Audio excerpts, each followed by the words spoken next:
The storm hit the coastline like the sky was angry. Thunder cracked so loud it shook the ocean itself, and the waves slammed against the rocks like they were trying to escape. Deep inside the mist-covered jungle of an uncharted island, something massive moved between the trees.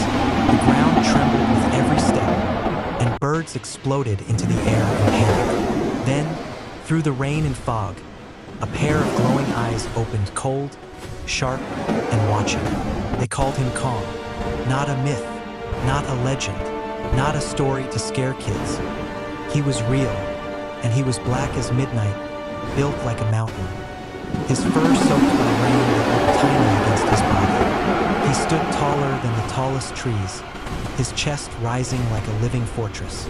Every breath sounded like thunder rolling through the jungle. Kong didn't just live on the island, he ruled it. The jungle wasn't his home, it was his kingdom. But even kings have enemies. Hidden in the thick shadows of the island, a tribe of prehistoric ape-like humans watched from the cliffs. Their bodies were strong and wild, their faces half human, half beast. They wore bones, stones, and old war paint. They didn't speak like modern humans. Their voices were rough, full of growls and sharp calls. But they understood one thing perfectly: survival. And in their eyes, Kong wasn't a king. He was a monster.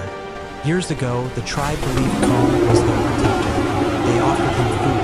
They stayed away from his territory. They treated him like a god. But one night, everything changed. A hunting group entered the forbidden jungle, chasing a giant beast for meat.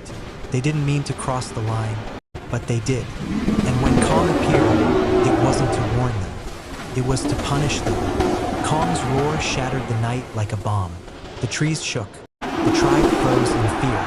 Then Kong charged. He didn't attack like an animal. He attacked like a warrior.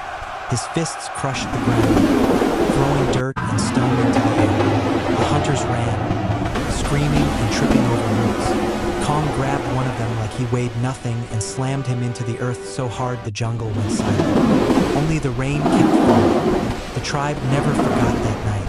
They buried their dead with anger in their hearts.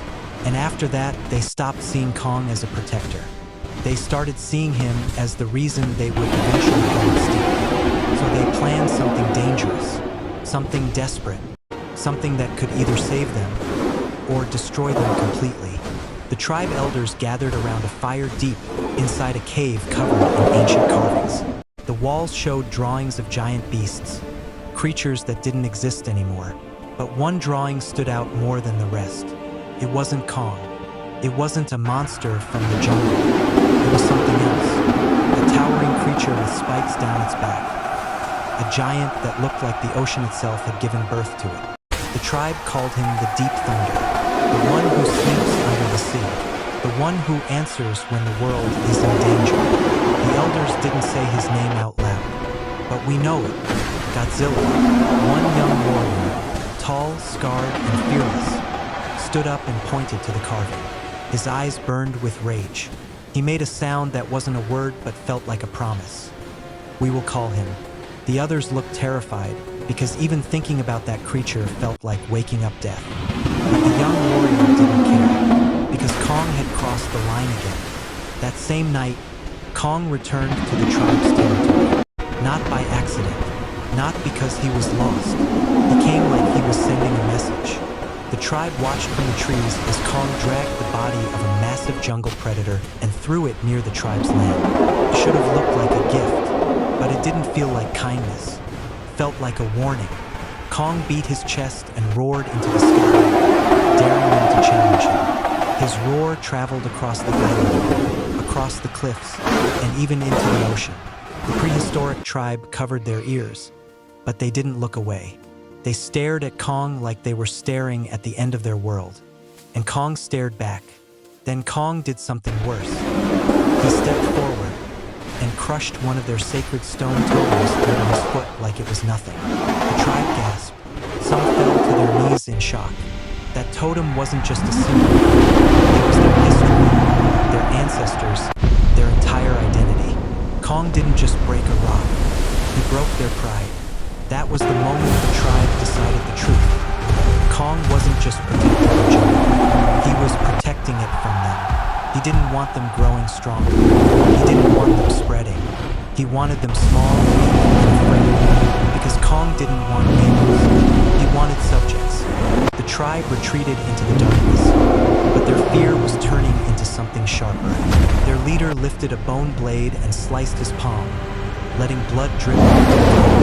It was an ancient ritual, a message to the spirits of the island. Then he looked toward the ocean, and the tribe began their march.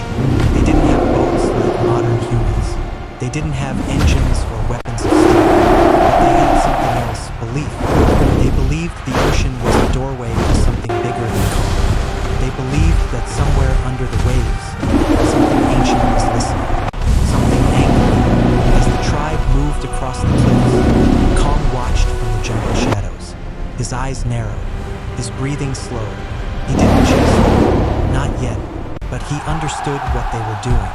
Kong wasn't just a beast, he was smart, and he knew the tribe was going to wake up something that even he didn't want to face. The last shot of episode 1 is quiet, too quiet. The tribe reaches the edge of the island, standing before the endless black ocean. Lightning flashes across the sky, revealing the ancient symbols carved into the rocks, symbols that match the cave drawings. The leader raises his arms and screams into the storm. The sound echoes.